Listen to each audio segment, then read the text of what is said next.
नमस्कार दोस्तों, आप सभी का स्टडी फॉर यूपीएससी पीछे चैनल में स्वागत है। आज का ये जो वीडियो होगा ये बीपीएससी मेंस जीएस 2 पेपर को लेकर होगा। जीएस 2 का जो पेपर है वो थोड़ा सा लेंदी होता है। क्यों होता है? क्योंकि उसमें कई सारे सब्जेक्ट इंक्लूडेड होते हैं, जैसे पॉलिटी हो गया आपका, polity, geography, economics, science and tech होता है। ये 4 सब्जेक्ट जो है इसके कारण से इसमें बिहार स्पेशल भी इंक्लूडेड है। इसके कारण से ये जो जीएस 2 का पेपर है इसका सिलेबस काफ़ी लेंदी है और बीपीएससी मेंस में सबसे कठिन पेपर यही होता है। तो एक वीडियो में इस सारे सब्जेक्ट को कवर करना काफ़ी डिटेल हो जाएगा, काफ़ी लेंदी हो जाएगा और थोड़ा सा सही से समझ में भी नहीं आएगा, एक्सप्लेन भी मैं कम कर पाऊँगा। इसलिए आज का जो ये वीडियो होगा इसमें हम लोग एक सब्जेक्ट को करेंगे, पॉलिटी को आज हम लोग डिस्कस करेंगे कि इससे किस प्रकार से तैयार किया जाए, इसका इंपॉर्टेंट टॉपिक कौन कौन सा है। मैं टॉपिक भी बताऊंगा आपको, वीडियो को बस अंत तक देखिएगा। और कौन से बुक लिस्ट को अपनाया जाए, पीवाईक्यू मेंस का क्या रहा है पैटर्न और किस प्रकार से इसको तैयार किया जा सकता है, करंट अफेयर के लिए कहाँ से अप्रोच करें, ये चीज़ भी आज हम लोग इस वीडियो में डिस्कस करेंगे। वीडियो को अंत तक देखिएगा। जब वीडियो अंत होगा तो जितना आपको कोचिंग में 6 महीने में वो गाइड करेंगे जीएस 2 को लेकर, उतना आज ये 30-35 मिनट में आपको मिल जाएगा। ओके, सब प्रथम हम लोग इस सिलेबस को डिस्कस करेंगे, पॉलिटी का सिलेबस देखेंगे कि क्या है और उसके बाद हम लोग पीवाईक्यू मेंस का क्वेश्चन देखेंगे। फिर हम लोग आएंगे टॉपिक पर, ताकि आपको टॉपिक जब मैं बताऊं तो आपको लगे कि हम मेंस के पैटर्न के आधार पर ही टॉपिक है। कई सारे बच्चे आज कमेंट करेंगे कि कल का एग्ज़ाम पर अभी बात होना चाहिए था। मेरे पास 2 ऑप्शन है, जो पेपर आया है 4 तारीख का और 13 तारीख का, मैं उसको लेकर निरंतर वीडियो डालता रहूं, आंदोलन के वीडियो निरंतर डालता रहूं। एक होता है कि मैं सही पूर्वक आपको गाइड कर सकूं, मैं दूसरा करने की कोशिश कर रहा हूं कि सही तरीके से आपको गाइड कर सकूं ताकि आप पढ़ाई पर फोकस करें। मेरे पास या आपके पास कोई और ऑप्शन है तो मुझे ज़रूर सुझाइएगा, मैं वही करूँगा। क्या हमारे पास ये ऑप्शन है कि दोनों एग्ज़ाम कैंसिल हो जाए? इसका ऑप्शन नगण्य के बराबर में है, 9 के बराबर में है। अगर हो जाता है तो आपकी तरह मैं भी खुश होऊंगा। दूसरा ऑप्शन अपने पास सबसे बेस्ट यही है कि पढ़ें और मेंस को लेकर तैयारी करें। अप्रैल महीने में आपका मेंस एग्जामिनेशन होगा, बहुत कम समय बचा हुआ है। जिनको भी मेंस सीरियसली देना है उनको पता भी नहीं है कि बहुत कम समय बचा हुआ है, अत्यधिक कम बचा हुआ है। सही से पढ़ के एक बार रिवाइज भी कर लेंगे तो भी मोर देन एनफ हो जाएगा इतने कम दिनों में। देखिए सिलेबस क्या है पॉलिटी। बीपीएससी मेंस का सिलेबस में अपग्रेडेशन नहीं किया गया है, वही सिलेबस अभी तक। लेकिन एक चीज़ है कि पैटर्न थोड़ा सा चेंज कर दिया गया है, पैटर्न बदल गया है अब बिल्कुल ही सिलेबस के अनुसार, तो पैटर्न बिल्कुल भी नहीं रहा। बीपीएससी मेंस में जो 68 और 69 का पेपर है इसमें शॉर्ट आंसर को इंक्लूड किया गया, जिसमें छोटे छोटे 7 और 8 नंबर के सवाल जो हैं 5-5 सवाल पूछे जाते हैं सभी विषयों से रिलेट। 3 सेक्शन होते हैं जीएस 2 के और जीएस 1 के पेपर में। जीएस 1 में तो आपका तीसरा सेक्शन क्या होता है, तो उसमें डीआई होता है। लेकिन जीएस 2 में तीनों सेक्शन में शुरुआत के 5-5 सवाल आपको शॉर्ट आंसर में सॉल्व करने होते हैं। मैं आपको पेपर भी दिखाऊंगा। देखिए इसमें लिखा हुआ है भारतीय राज व्यवस्था, लिखा हुआ है जीएस 2 के मेंस पेपर के लिए क्या लिखा हुआ है, भारतीय राज व्यवस्था। इंडियन पॉलिटी नहीं लिखा हुआ है, पॉलिटी अलग होता है बच्चों, पॉलिटिकल साइंस अलग होता है। यहाँ पर क्या लिखा हुआ है, राज व्यवस्था, गवर्नेंस लिखा हुआ है। गवर्नेंस क्या होता है, एप्लीकेशन होता है पॉलिटी का, जिसमें पॉलिटी के सिद्धांतों को, पॉलिटिकल साइंस के सिद्धांतों को अप्लाई किया जाता है। किसमें? तो गवर्नेंस को बनाने के लिए, राज व्यवस्था को बनाने के लिए। राज करने की व्यवस्था राज व्यवस्था कहलाती है, जिसमें प्रधानमंत्री, सीएम, गवर्नर, राष्ट्रपति, ये सब जो सिस्टम है ये राज व्यवस्था का तंत्र है। ये राज व्यवस्था किस पर आधारित है, तो भारत के संविधान पर आधारित है, यानी कि इंडियन कॉन्स्टिट्यूशन। और आपको इंडियन गवर्नेंस जो है इससे रिलेटेड सवाल पूछे जाएंगे। ये चीज़ क्लियर हो गया। पहले शब्दों को सही तरीके से लिखना चाहिए कि भाई पॉलिटिकल साइंस तो नहीं है, नहीं, गवर्नेंस है। क्या है? गवर्नेंस। ओके, अब जरा देखिए इसका सिलेबस डिटेल में क्या लिखा हुआ है, ध्यान से देखिएगा। यहाँ से जीएस 2 में है भारतीय राज व्यवस्था संबंधित खंड में भारत की तथा बिहार, यानी कि बिहार स्पेशल इंक्लूड हो गया इसमें, राजनीतिक व्यवस्था, पॉलिटिकल जो सिस्टम है उसके बारे में, संबंधित प्रश्न होंगे। भारतीय अर्थव्यवस्था पर फिर चला गया, भारतीय अर्थव्यवस्था इकोनॉमी, भारत तथा बिहार के भूगोल, भारत और बिहार का ज्योग्राफी, इकोनॉमी और उसके बाद से गवर्नेंस, भारत की योजना और भारत में भौतिक, आर्थिक, सामाजिक भूगोल से संबंधित प्रश्न भी पूछे जाएंगे। भारत के विकास में विज्ञान व प्रौद्योगिकी के महत्व, तो भारत और बिहार का विकास भी यहाँ पर बोलना चाहिए। बिहार स्पेशल भी साइंस एंड टेक पूछे जाते हैं। आप बोलो ये क्या चीज़ हो गया भाई? जैसे पिछली बार उन्होंने एक सवाल पूछा था ई गवर्नेंस, अब ये किस में आएगा? करंट में आएगा, योजना में आएगा, साइंस एंड टेक में आएगा, एप्लीकेशन में आएगा, किस में आएगा? बस ये करंट का सवाल है ना। तो Bihar special science and tech, जैसे बिहार में मान लीजिए कृषि को लेकर कुछ बेहतरीन चीज़ अपनाया गया है, तो उससे रिलेटेड प्रश्नों को आप सोच सकते हैं कि पूछा जा सकता है। जैसे डिजास्टर मैनेजमेंट जो है, एक सवाल जो पूछा जाता है उसमें कई बार बिहार स्पेशल को इंक्लूड कर दिया जाता है। प्रभाव से संबंधित तीसरे खंड में प्रश्न पूछे जाएंगे, जो भारत तथा बिहार में विज्ञान और प्रौद्योगिकी के महत्व के बारे में उम्मीदवार की जानकारी की परीक्षा करें।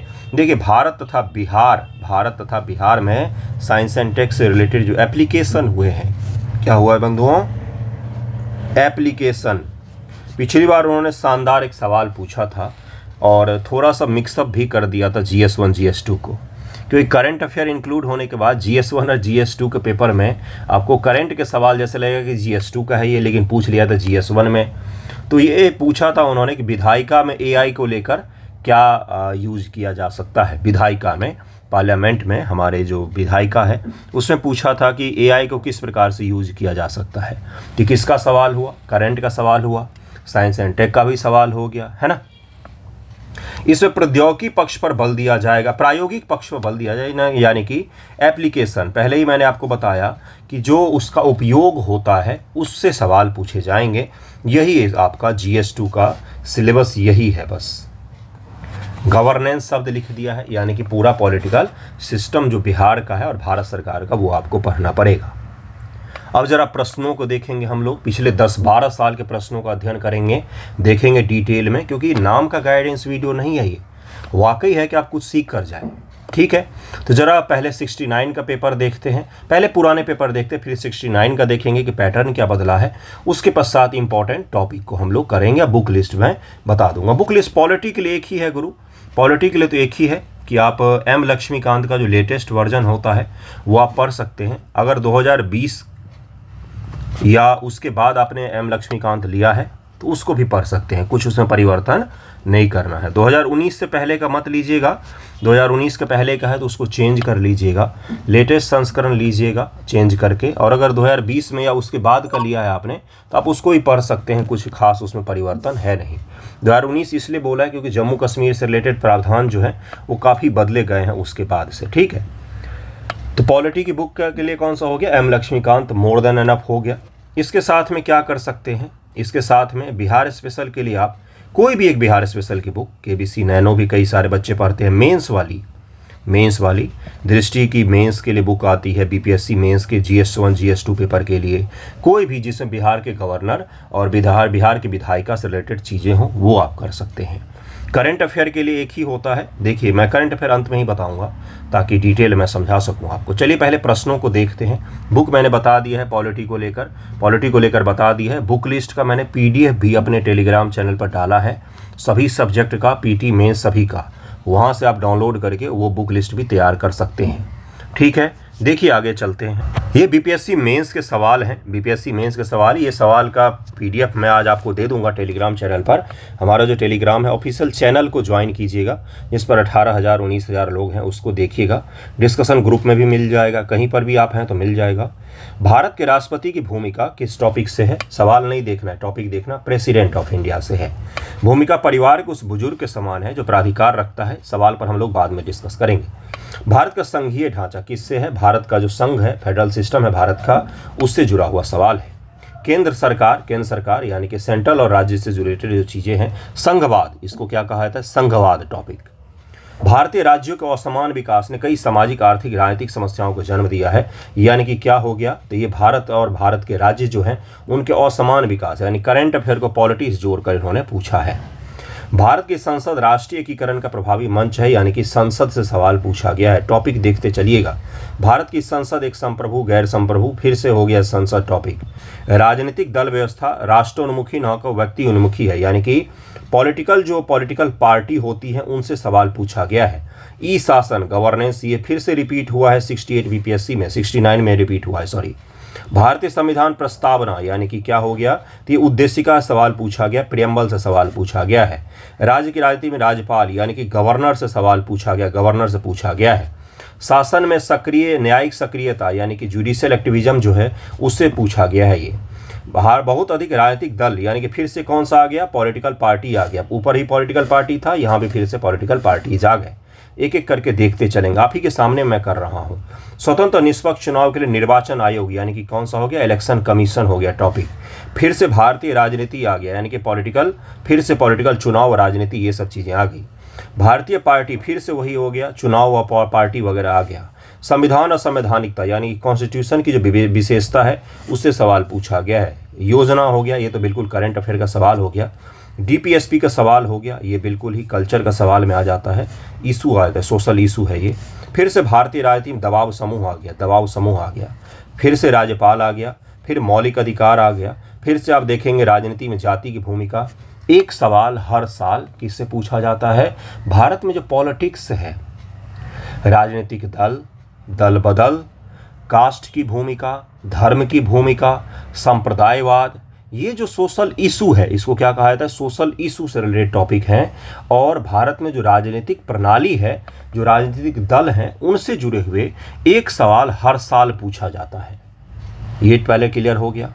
गवर्नर से जुड़े हुए सवाल हमें लगभग में हर दूसरे साल रिपीट होते हुए दिखे हैं। संघवाद से सवाल हमें हर दूसरे साल, तीसरे साल रिपीट होते हुए देखे हैं। फंडामेंटल राइट्स हो गए, और कौन सा हो गया गुरु, तो डीपीएसपी से सवाल हमें रिपीट होते हुए दिखते हैं। संघात्मक व्यवस्था तो पहले ही मैंने बताया, केंद्र राज्य हो गया, केंद्र राज्य हो गया।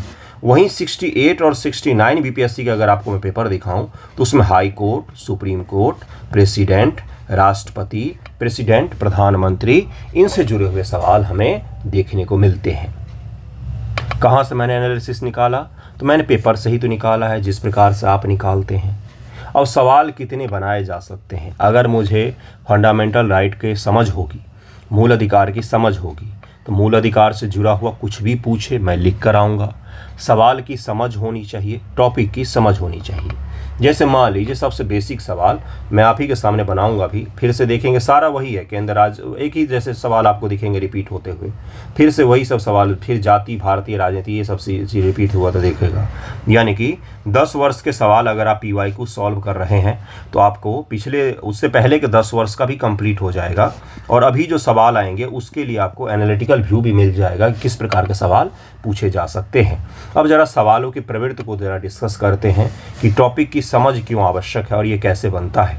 जैसे फंडामेंटल राइट एक टॉपिक है, इससे सवाल सबसे बेसिक क्या बन सकता है कि फंडामेंटल राइट क्या है, भारत के संविधान में इसकी चर्चा किस प्रकार से की गई है। इसीलिए आंसर राइटिंग महत्वपूर्ण होता है ग्रुप। जो भी जुड़े हैं उनको पता होगा कि फंडामेंटल राइट से 4-4, 5-5 सवाल मैंने लिखवाए हैं। अभी तो GS1 चल रहा है नए वाले ग्रुप में, उसमें GS2 जब शुरू होगा तो बच्चे परेशान हो जाते कि इतने सवाल एक टॉपिक से क्यों करवा रहे हैं। अलग अलग सवाल होते हैं। फंडामेंटल राइट क्या है, संविधान में इसकी क्या, संविधान में किस प्रकार से चर्चा किया गया है। भारत का फंडामेंटल राइट की विशेषताओं को लिखिए, ये बिल्कुल अलग सवाल हो गया। तीसरा सवाल क्या हो गया, फंडामेंटल राइट और डीपीएसपी, ये कठिन सवाल है, थोड़ा सा मैंने लिखवाया है, एक दूसरे के पूरक हैं। इस प्रकार के सवाल बीपीएससी मेन से पूछे गए हैं, पूरक हैं ये सवाल, बीपीएससी मेन से पूछे गए हैं, एक दूसरे के पूरक हैं, यानी कि कोरिलेटेड हैं, अलग अलग नहीं है दोनों, बस नाम के अलग अलग हैं, कोरिलेटेड है। बिना डीपीएसपी के फंडामेंटल राइट्स को सही से लागू नहीं किया जा सकता, और फंडामेंटल राइट्स को सही से लागू तब तक नहीं किया जा सकता जब तक डीपीएसपी को सरकार लागू ना करे। अगला सवाल क्या हो सकता है कि फंडामेंटल राइट्स जो है ये एब्सोल्यूट नहीं है, यानी कि ये संपूर्ण अधिकार नहीं है, बल्कि इस पर कुछ प्रतिबंध, रिस्ट्रिक्शन भी आरोपित किए गए हैं। ये सवाल भी हो सकता है, ये भी अच्छा सवाल हुआ। फंडामेंटल राइट्स के बारे में सुप्रीम कोर्ट ने कौन कौन से फंडामेंटल राइट्स को बढ़ाया है जीवन का अधिकार को अपने फैसलों के द्वारा, ये सवाल भी एक बन सकता है। ये एक टॉपिक से मैंने आपको सवाल की विविधता दिखाई है। अब इसमें क्या मायने रखता है, एंड वर्ड मायने रखता है, क्या पूछा गया ये मायने रखता है। लेकिन अगर मुझे मूल अधिकार की समझ होगी तो इसमें से कोई भी सवाल आएगा, मैं उसके आर्टिकल और उदाहरण की अगर मुझे समझ होगी तो मैं लिख दूंगा। और अगर ऐसा नहीं होगा कि जो आप पढ़ के जा रहे हैं एग्जाम में सेम टू सेम वही सवाल आ जाए।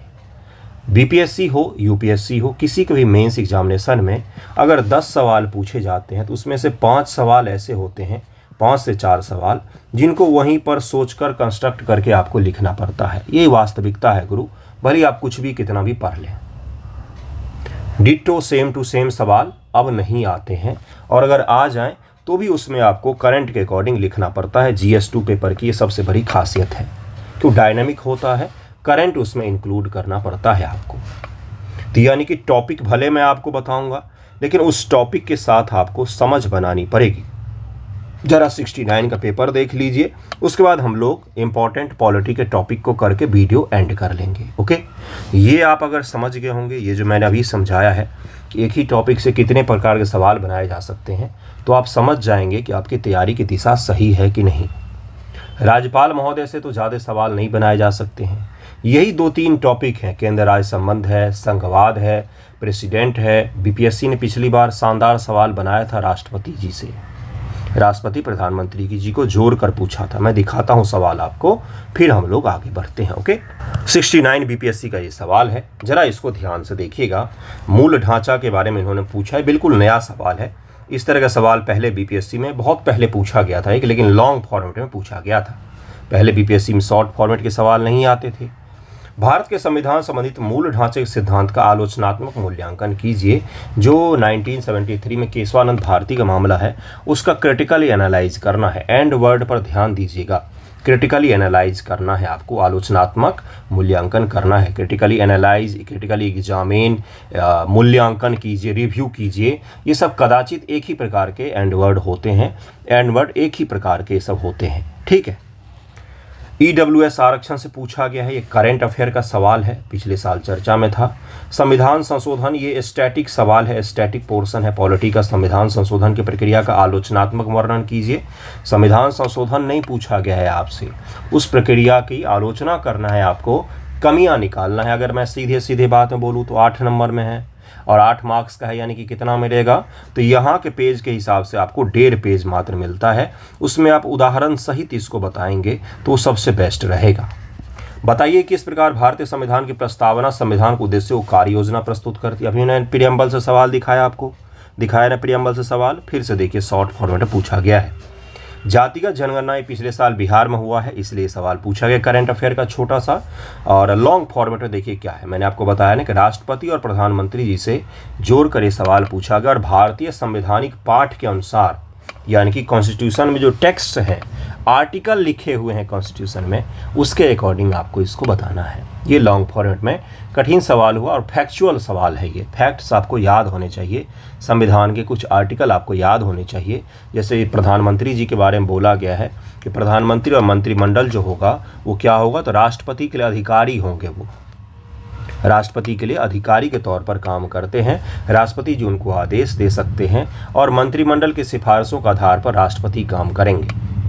तो दोनों एक दूसरे से कोरिलेटेड होते हैं। आर्टिकल सहित आपको इसको एक्सप्लेन करना था, आसान सवाल ये नहीं है। अगला सवाल देखेंगे, इंडियन फेडरल, देखिए क्या लिखा हुआ, federalism is fundamentally rooted in two simultaneous pursuit of nationhood. यानी कि क्या बोला गया है, संघवाद मूल रूप से राष्ट्रीयता के 2 एक साथ प्रयासों में निहित हैं। टॉपिक क्या है, फेडरलिज्म है, संघवाद है। उससे सवाल ढेरों सार बनाए जा सकते हैं। ये कठिन स्तर की भाषा कठिन है सवाल की, बस केवल लैंग्वेज कठिन है, सवाल कठिन नहीं है। राज्य आधारित सांस्कृतिक विविधताओं को अपनाने बड़े भारतीय राजनीतिक समुदाय के प्रति प्रतिबद्धता।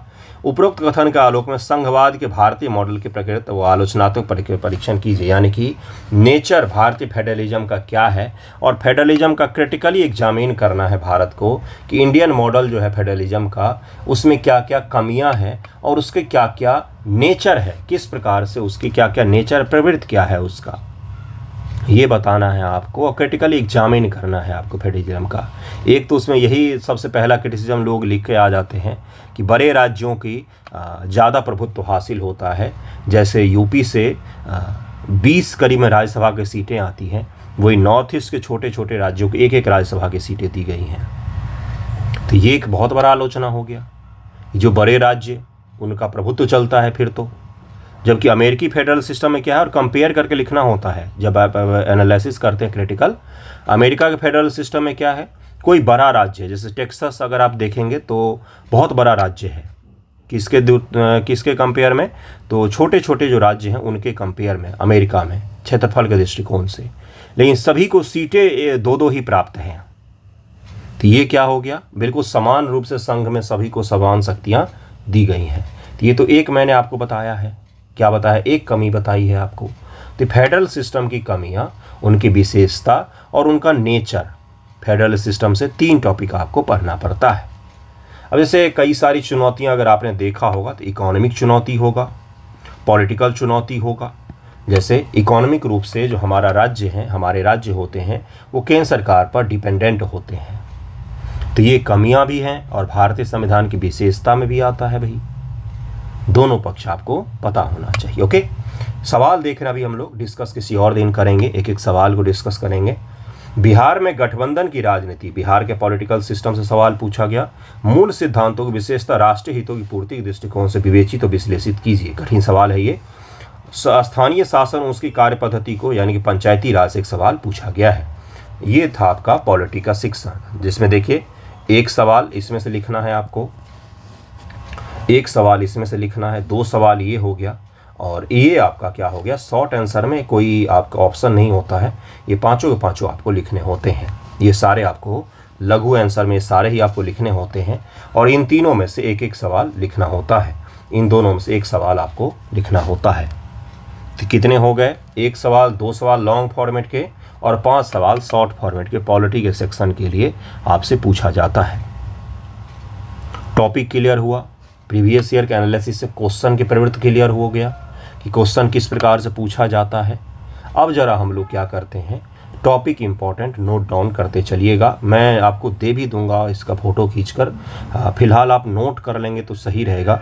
अपने हाथों से लिखा हुआ अगर होता है तो सही रहता है। ओके, देखिए सबसे पहला जो टॉपिक है वो है क्या, तो भारतीय संविधान की समझ होनी चाहिए कि भारतीय संविधान है, भारतीय संविधान, इसकी विशेषता, ठीक है, भारतीय संविधान का निर्माण। ये अगर आप सही से कर रहे हैं, भारतीय संविधान के निर्माण, विशेषता वगैरह, तो ये आपका पीटी भी तैयार हो रहा है। निर्माण मैंने इसलिए बोला है क्योंकि इसमें तरह तरह के एक्ट आएंगे, 1773 से लेकर और 1935 तक के जो एक्ट हैं गुरु, ये सारे आ जाएंगे। क्योंकि ये हो सकता है अगली बार शॉर्ट आंसर में पूछ ले कि 1833 के एक्ट के बारे में बताइए कि कौन कौन सी चीज़ें उससे भारत के संविधान में समाहित किया गया है। ये पूछ सकता है 1861 के अधिनियम के बारे में बताइए कि कौन कौन सी उसमें से चीज़ें भारत के संविधान में लिया गया है। 1861 का जैसे पोर्टफोलियो प्रणाली है, अध्यादेश वगैरह, तो ये तो 1861 से ही हमने लिया है। 1773 में सुप्रीम कोर्ट का पहली बार हम लोग नाम सुनते हैं, तो ये चीज़ कहाँ से लिया, 1773 से लिया है। फिर 1935 में संघीय न्यायालय की स्थापना होती है। तो ये आपको पता होना चाहिए, इसलिए संविधान का निर्माण मैंने बता दिया। विशेषता, संविधान का प्रस्तावना, जिसको प्रियम्बल कहा जाता है गुरु, प्रस्तावना, उद्देश्य का प्रियम्बल, ये सब चीज़ें होंगी। तो ये 3 चीज़ें हैं संविधान से रिलेटेड जो आपको पता होना चाहिए। दूसरा टॉपिक है आपका कौन सा, फंडामेंटल राइट और डीपीएसपी में एक ही टॉपिक में रख रहा हूँ, यानी कि मूल अधिकार और नीति निर्देशक सिद्धांत जो हैं इसको आपको पढ़ना पड़ेगा। इसको करंट से रिलेट करके पढ़िएगा कि करंट में कोई घटनाक्रम हुआ है, कोई सुप्रीम कोर्ट ने फैसला दिया है, हाई कोर्ट ने फैसला दिया है, तो वो आपसे पूछा जा सकता है। तीसरा जो इम्पोर्टेंट टॉपिक है वो है संघवाद। लेकिन संघवाद एक टॉपिक से जुड़ा हुआ है, वो है क्या, तो वो केंद्र राज्य रिलेशन है, केंद्र राज्य रिलेशन होगा टॉपिक। केंद्र राज्य पढ़िएगा और संघवाद एक साथ पढ़िएगा। एम लक्ष्मीकांत में दोनों अलग अलग टॉपिक हैं, आप उसको एक साथ करके पढ़िएगा। केंद्र राज्य संबंध पढ़ना है आपको और संघवाद पढ़ना है आपको। ये बहुत ही इंपॉर्टेंट टॉपिक हुआ और इसमें करंट इंक्लूड होगा। करंट इंक्लूड क्या होगा, जैसे इकोनॉमिक एक्टिविटी हुई है, अभी मैंने बताया कि राज्य और केंद्र के बीच में आर्थिक चीज़ों को लेकर कई बार विवाद उत्पन्न हुए हैं, पॉलिटिकल चीज़ों को लेकर कई बार विवाद उत्पन्न हुए हैं। जैसे एक ही पार्टी का राज्य और केंद्र में शासन या अलग अलग पार्टियों के शासन, इस तरह की समस्याएं उत्पन्न होती हैं। केंद्रीय सुरक्षा बलों की नियुक्ति, अप्सपा वगैरह, ये सब क्या है, तो चैलेंजेज हैं केंद्र राज्य संबंध के और संघवाद के। तो इसको आप अलग से पढ़ेंगे। क्या क्या पढ़ना है इसमें? संबंध क्या है, क्या उसकी चुनौती है, चुनौती क्या है वर्तमान में, और क्या उसका समाधान हो सकता है। और समाधान चुनौती जब भी लिखें तो कोशिश करें कि करंट से रिलेटेड करके उसमें उदाहरण भी अवश्य ही डालें, बिना उदाहरण के ना करें उसको।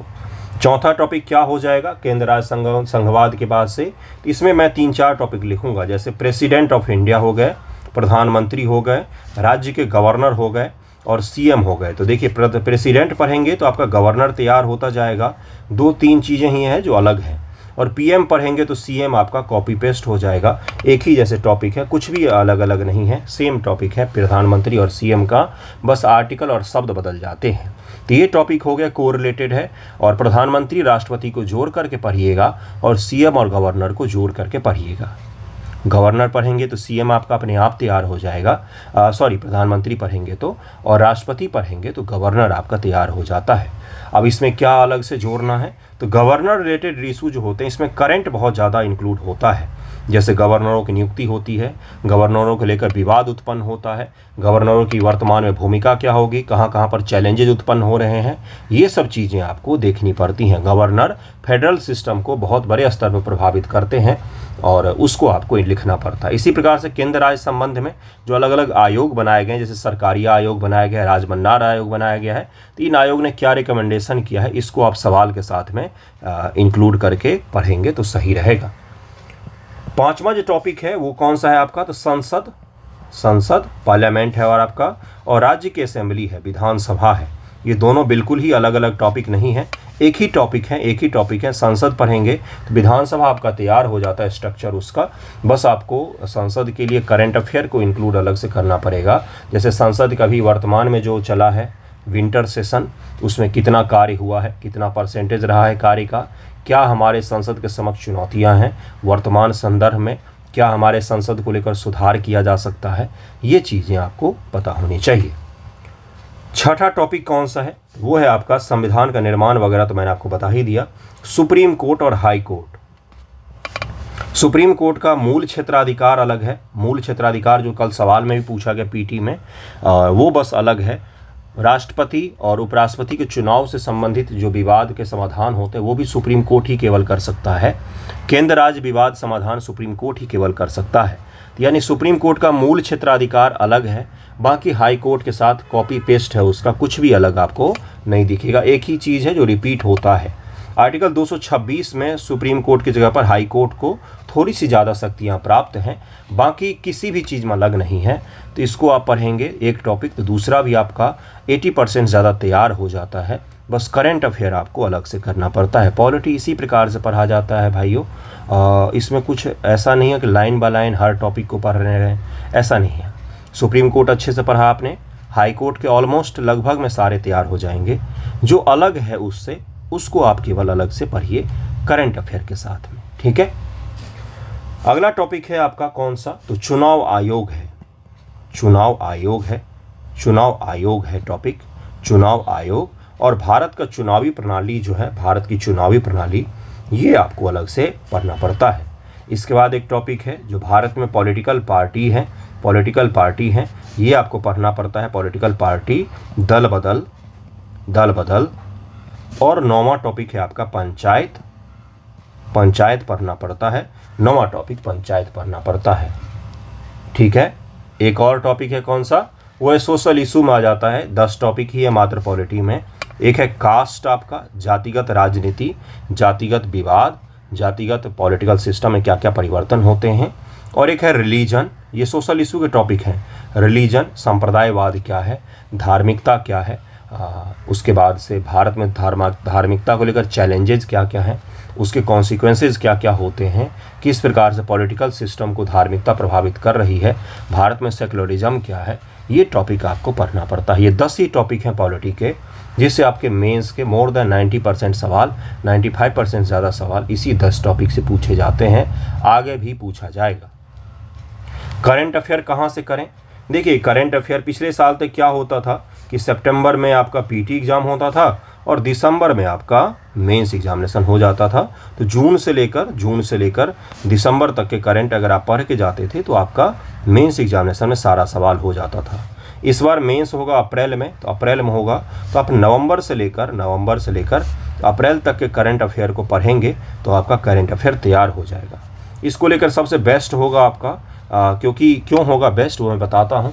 क्योंकि PT 365 जो विजन का आएगा फरवरी माह में आ जाएगा, उसमें पॉलिटी का और IR का आप ले सकते हैं। इसी से आपके करंट अफेयर पॉलिटी का तैयार हो जाएगा, IR का भी इसी से तैयार हो जाएगा। क्यों? क्योंकि फरवरी तक वाले में आपको जनवरी, दिसंबर, नवंबर इन सभी के टॉपिक मिल जाते हैं, पहले के भी टॉपिक मिल जाते हैं। बचा कौन सा? तो अगर अप्रैल के पहले सप्ताह में होता है तो मार्च का करंट अफेयर बच जाएगा हमारा, मार्च का, जिसको आप डेली न्यूज़पेपर डिस्कशन जो मैं करवाता हूँ उससे आप कंक्लूड कर सकते हैं, है ना। तो बस करंट अफेयर के लिए यही रहेगा मोर देन इनफ। अगर आपने डेली न्यूज़पेपर डिस्कशन मेरा रेगुलर देखा है तो भी आपका उससे हो जाएगा। बाकी अपना जो मैगजीन आता है, पीपल मैगजीन आता है, कल मैंने दे दिया अक्टूबर का, उसको भी आप पढ़ सकते हैं, उससे भी आपका करंट अफेयर हो जाएगा। तो ये करंट अफेयर का हो गया। पॉलिटी के सारे टॉपिक मैंने बता दिए हैं आप लोगों को। टॉपिक आपने नोट किया होगा आई थिंक, वीडियो बैक में जाकर भी आप नोट कर सकते हैं। मैंने आपको पॉलिटी का सिलेबस बताया है, पैटर्न बताया है। GS2 में पॉलिटी में इससे बाहर आपको गाइडेंस की आवश्यकता नहीं है, किताब भी बता दिया है। आंसर राइटिंग करना हो तो GS2 का भी नहीं शुरू हुआ है, अभी तो GS1 ही चल रहा है। आंसर राइटिंग आपको सीखना पड़ेगा क्योंकि पॉलिटी के GS2 पेपर में 6 से 7 आपको 6 करीब में लॉन्ग फॉर्मेट लिखना पड़ता है और 14-15 करीब में शॉर्ट आंसर आपको लिखना पड़ता है पेपर में 3 घंटे में। 3 घंटे में इतने सवाल लिखने होते हैं। तो यानी कि आपकी प्रैक्टिस जो है ना ये बिल्कुल अच्छे लेवल का होना चाहिए। ये कैसे होगा? निरंतर अभ्यास से होगा। समय मत बर्बाद कीजिएगा, पढ़िएगा। इस तरह से मान के पढ़िएगा, कितने भी मार्क्स आए हों ये मान के पढ़िएगा कि आपका अप्रैल में क्या है, मेंस है, जिससे आपका अप्रैल तक मेंस का पूरा सिलेबस तैयार हो जाए। इस तरह से पढ़िएगा, ठीक है। और जुड़ना हो आंसर राइटिंग में तो नीचे डिस्क्रिप्शन में मेरा लिंक रहता है टेलीग्राम का, इंस्टाग्राम का, वहाँ पर मुझे बताइएगा, मैं आपको ऐड कर दूँगा। ओके, आई होप आपको वीडियो हेल्पफुल होगा। थैंक यू सो मच आप सभी का वीडियो देखने के लिए।